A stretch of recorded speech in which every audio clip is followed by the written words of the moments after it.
All right, let's jump right in. Today, we're unpacking the core ideas from a really powerful book, Ryan Holiday's The Obstacle is the Way. Now, this isn't some new age self help fad. It's actually rooted in ancient Stoic wisdom, from thinkers like Marcus Aurelius and Seneca, but it's all brilliantly adapted for the kind of stuff we deal with every single day. So let's start with the central question of the entire book. And wow, it's a big one. What if that thing that's stressing you out, that huge problem you're facing, what if it's actually your biggest opportunity? It's a total reframing of how we look at challenges, right? Instead of something to run from, maybe it's a gift. And this right here, this perfectly captures that mental flip. On one side, you've got that classic gut reaction.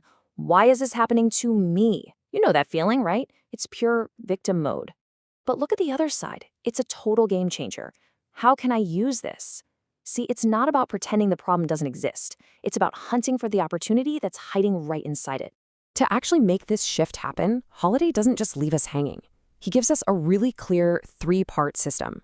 Think of it as a practical framework for tackling pretty much anything life throws at you, whether it's big or small. It all comes down to our perception, our actions, and our will. So let's get into that first piece. Okay, so it all starts with perception, and this is so crucial. It's not about what actually happens to you. It's about the story you decide to tell yourself about what happens. It's all in how you see it. So here's the key takeaway. The exact same event can look like an impossible brick wall to one person and just a single step on a staircase to another. The event itself doesn't hold the power. Our interpretation of it does. Our perception is literally the lens we see reality through. So how do we actually do this? Well, think about it. When you're panicking, your vision just narrows, right? But a calm, cool mind can see all the different paths forward. The trick is to separate what actually happened, the objective facts, from your emotional reaction to it. Your feelings are real, for sure, but they are not the same thing as the truth. And this quote just nails it. When you get a handle on your perception, when you refuse to pile on all that extra drama and negative emotion, you instantly take back control. The problem might still be there, but its power over you, it just got a whole lot smaller. All right, on to the second pillar. Because once you've got your head in the right place, you have to follow it up with directed, disciplined action. A good mindset is great, but it's not going to solve the problem on its own. You can't just wish your way through a brick wall. This part is all about rolling up your sleeves and getting to work. It's about taking those small, steady, persistent steps, even if you don't have the whole thing figured out yet. It's about progress, not perfection. So what does good action look like? Well, first off, keep it simple and direct. You don't need some grand, complicated strategy. Just start by pushing that first domino. That one small win builds momentum for the next one and the next. The biggest mistake is waiting for the perfect time. Forget that. Start right now with whatever you've got. I mean, how good is that? The obstacle doesn't just magically disappear. It becomes the path forward because you start moving. Your effort, your action, that's the magic ingredient that transforms the roadblock into the road. And that brings us to the third and final pillar. And honestly, this one might be the toughest. It's called will. And it's all about what you do when your perception is right, your actions are blocked, and you're facing something that is completely, totally out of your control.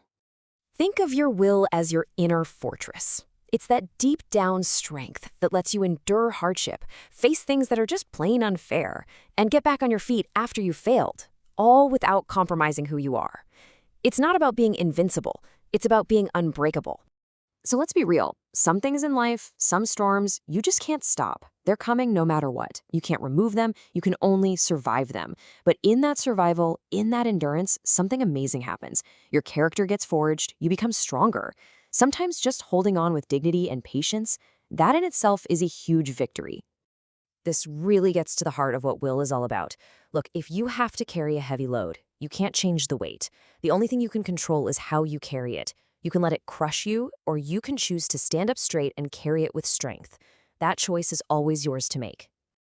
So, how do we pull all of this together? Perception, action, and will, and actually use it? Let's boil it all down into a practical code, a set of rules you can start applying to your own life like today. This is your cheat sheet. Number 1, stop arguing with reality. It is what it is. It's a game you will lose 100% of the time. Number 2, pour all of your energy into the things you can actually influence. Number 3, see every single challenge as a workout for your soul, not a punishment. And finally, number 4, don't get distracted by the easy path. Look for the right path. If this breakdown helped you see things a little differently, do me a favor and follow the channel and give this a like. It honestly makes a huge difference and helps us keep making more explainers like this one. And we'll leave you with this final thought, which is really the core message of the entire book.